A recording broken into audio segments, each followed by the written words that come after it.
But first, what's the scoop?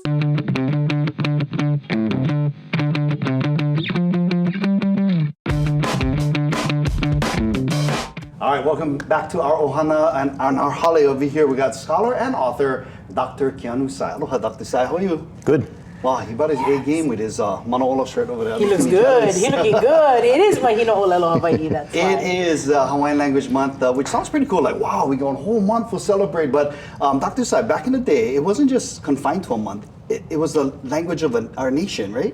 Yeah. So the Hawaiian Kingdom in the 19th century, particularly the 19th century, was an independent state at that time. So the national language was Hawaiian, and it represented what was called a part of the national consciousness of a country.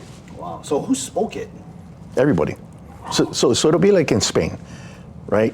You're in Spain, you speak Spanish because that's the national language.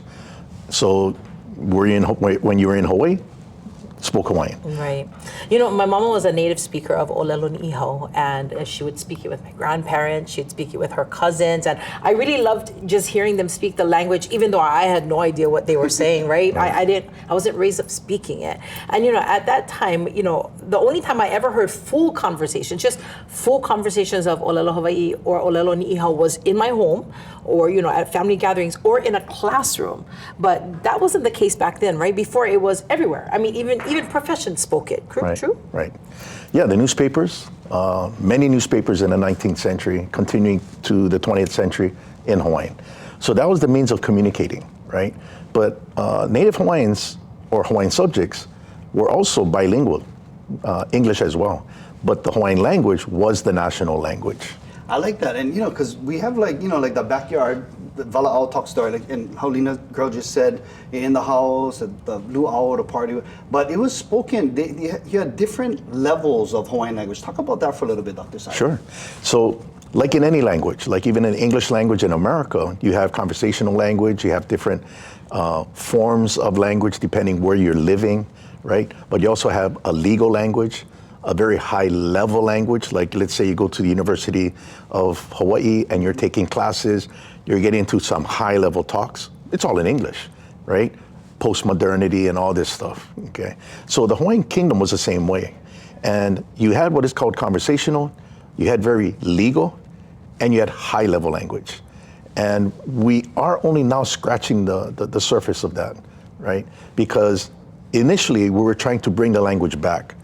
But we're now realizing that the language has many levels, and we need to find those different levels. But it's really difficult because back in 1906, during the American occupation that began in 1893, there was a formal policy of denationalization, okay? And that's Americanization in the schools. And the purpose of that policy was to obliterate the national consciousness in the minds of school children.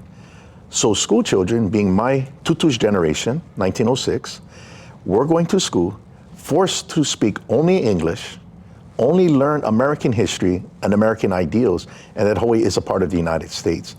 Within 3 generations, that denationalization or obliteration of Hawaiian national consciousness, which included the language, was wiped clean. So this was a means of recovery, recovery of the language. So from Kohangareo in New Zealand, the preschool, those were all moves toward bringing it back. But now that we know that Hawaii still exists as a country under occupation, especially with my recent chapter in Oxford University Press, Unconquered States, right? Non-European powers in the imperial age, that's a fact now. So once we understand, okay, it's a fact, now we can understand, okay, this is where we have to pull this in more. This is where we have to do more research here. So I like to call this part restoring our national consciousness in our minds, which also includes the language. I love that. And the language in all of its levels, Absolutely. Not just that conversational level that we're getting, but the language going into legal jargon and professional jargon as well.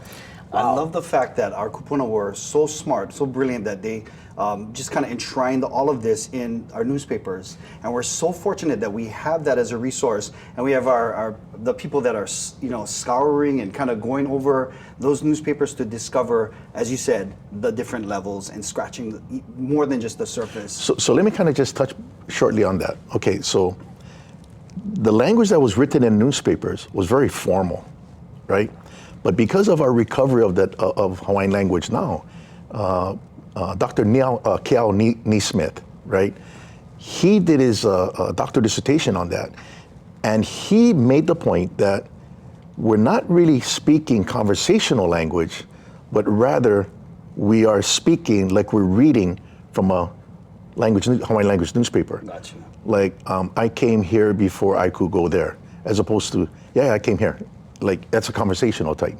So, Kel, he refers to that as the Neo-Hawaiian, because it's not necessarily the original. So as your parents were speaking, that was Ni'au, those were Manaleo. Yeah. That was their language. Right. For many of us, we're learning the language at the university or through the charter school.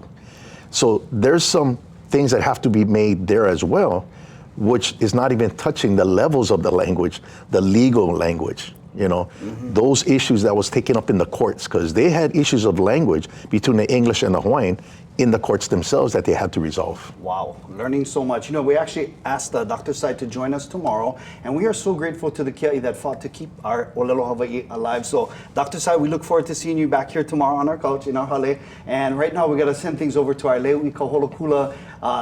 She's the leader of our Island News team. She is. And she's here with our top stories for today. Hi, Leui, what's going on?